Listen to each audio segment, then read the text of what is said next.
पाकिस्तान और चाइना के दरमियान $7 अरब से जायद के मुआहदों और एमओयूज ने एक बार फिर सी पैक की तरह की इंडस्ट्रियल कोऑपरेशन को मरकज़ बहस बना दिया है। प्राइम मिनिस्टर वज़ीर शहबाज शरीफ इस वक्त चाइना में और चीनी कंपनीज को पाकिस्तान में इंडस्ट्रीज मुंतकिल करने के साथ मुश्तरका मनसूबे कायम करने और एक्सक्लूसिव इकनॉमिक जोन्स में इन्वेस्टमेंट की दावत दे रहे हैं। हुकूमत की स्ट्रेटजी ये है कि चाइना में बढ़ती हुई लेबर कॉस्ट के बायस कई इंडस्ट्रीज अब कम कॉस्ट वाले ममालिक की तरफ मुंतकिल हो रही हैं, तो पाकिस्तान इस मौके को इस्तेमाल करते हुए टेक्सटाइल के साथ साथ लेदर, फार्मास्यूटिकल के अलावा बैटरी स्टोरेज और इलेक्ट्रिक व्हीकल्स के साथ आईटी और फिर खासतौर पर एग्रीकल्चर सेक्टर में चाइनीज इन्वेस्टमेंट ला सके।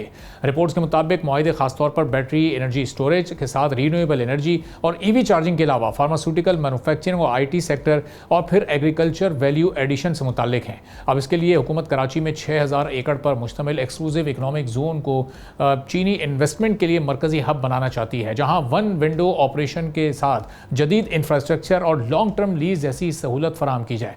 इकोनॉमिक एक्सपर्ट्स के मुताबिक अगर ये मंसूबे मटेरियलाइज होते हैं तो पाकिस्तान को बराह रास्त गैर मुल्की इन्वेस्टमेंट के साथ नई फैक्ट्रीज के अलावा एक्सपोर्ट्स और रोजगार में नुमाया इजाफा भी मिल सकता है। खासतौर पर अगर चाइनीज कंपनीज पाकिस्तान में प्रोडक्ट्स तैयार करके दीगर ममालिक को एक्सपोर्ट करें तो ये मॉडल फॉरेन एक्सचेंज के ज़खायर बेहतर बनाने में भी मदद दे सकता है। एग्रीकल्चर सेक्टर भी इस स्ट्रेटजी का बड़ा अहम हिस्सा है। चाइना तकरीबन $100 अरब की एग्रीकल्चर प्रोडक्ट्स इंपोर्ट करता है, जबकि पाकिस्तान का हिस्सा इसमें बहुत ही कम है। तो हुकूमत अगले 5 से 7 साल में चाइना को एग्रीकल्चर एक्सपोर्ट्स में $10 अरब इजाफे का टारगेट रखती है।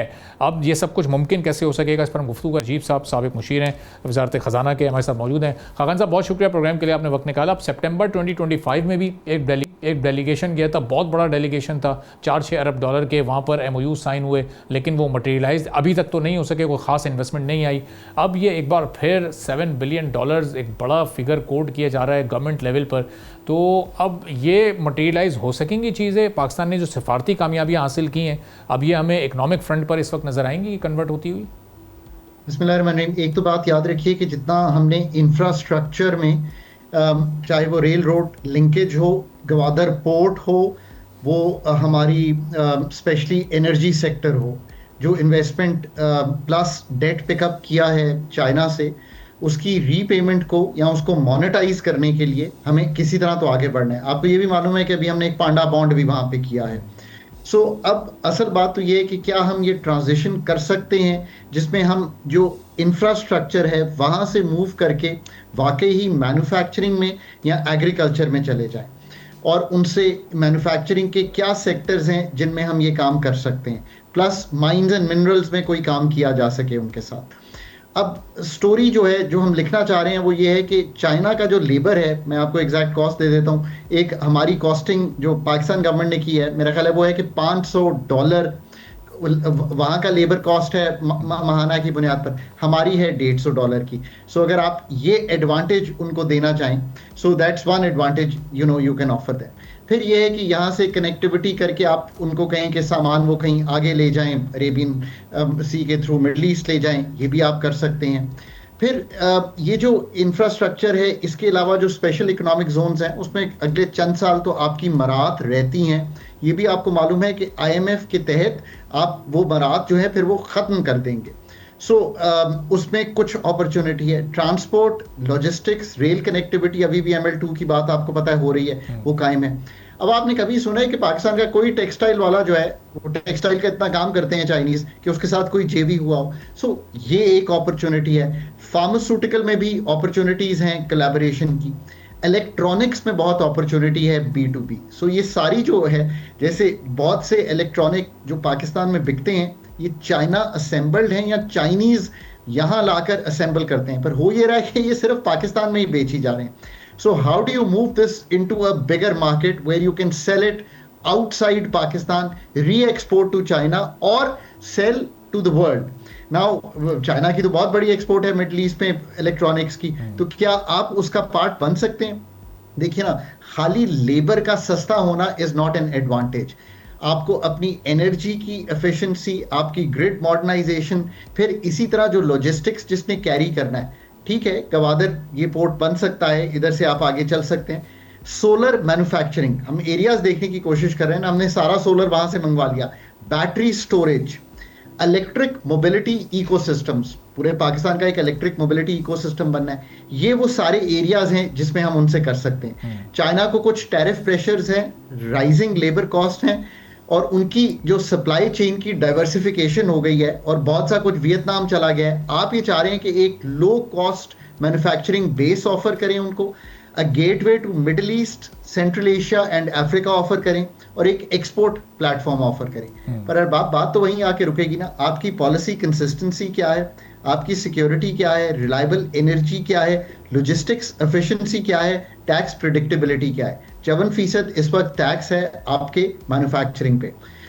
जब तक ये सारा कुछ ठीक नहीं करेंगे, जो मैंने ऊपर कहानी बयान की है आपको, आप उसको बना नहीं सकते। एक आखिरी बात करूं कि एक चाइना का और रोल हो सकता है, seed technology, mechanisation, irrigation efficiency, cold chains, agri processing, ये सब चीजें पाकिस्तान से मिसिंग हैं, और इनके मिसिंग होने से एग्री प्रोडक्टिविटी पाकिस्तान की एट टाइम्स आधी है compare to what the Chinese are doing.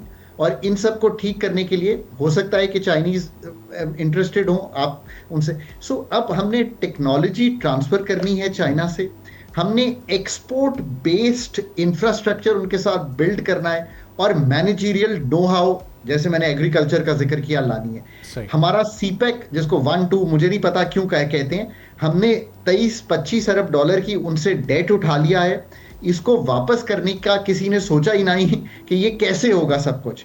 Pakistan indebted हो गया, इट बिकम्स वेरी इंपॉर्टेंट। वो एआई एंड डिजिटल इकोनॉमी में भी काफी आगे हैं, स्मार्ट लॉजिस्टिक्स, डिजिटल पेमेंट्स, इस सब से भी फायदा उठाया जा सकता है।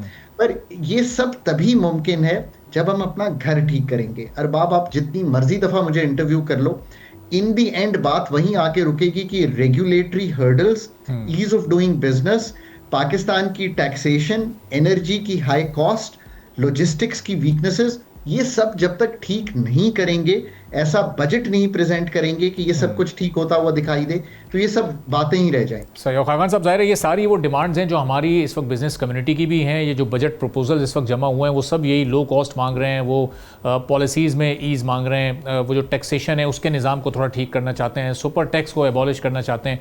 अब ये ईद के बाद हम इस पर डिटेल भी सेटिंग करेंगे, लेकिन आज आप ज़रा इस पर थोड़ा एक ब्रीफ नज़र, एक पूरा ओवरव्यू कर दें कि ये अब इस बजट से हम एक्सपेक्ट क्या कर सकते हैं। 4 महीने पहले शायद गवर्नमेंट की सोच कुछ और हो, लेकिन पिछले 3 महीनों ने तो जो हालात रहे दुनिया के, शायद बहुत कुछ तब्दील कर दिया है। तो अब कोई फिस्कल स्पेस ऐसा रिलीफ वाला नज़र आ रहा है आपको? बात यह है कि हमें हर सूरत में इस बजट में जाने से पहले एक कमरे में बैठकर पॉलिसी मेकर्स को ये सोचना है कि इन्वेस्टमेंट 14% पे है, तो अगर ये इन्वेस्टमेंट एनहांसिंग बजट है तो वो क्या होगा। वो 54% मैन्युफैक्चरिंग पे टैक्स नहीं हो सकता, वो 38% पर्सनल इनकम टैक्स नहीं हो सकता, वो इंटर कॉर्पोरेट डिविडेंड्स पे टैक्स नहीं हो सकता, मतलब वो ये सब चीज़ें हो नहीं सकता।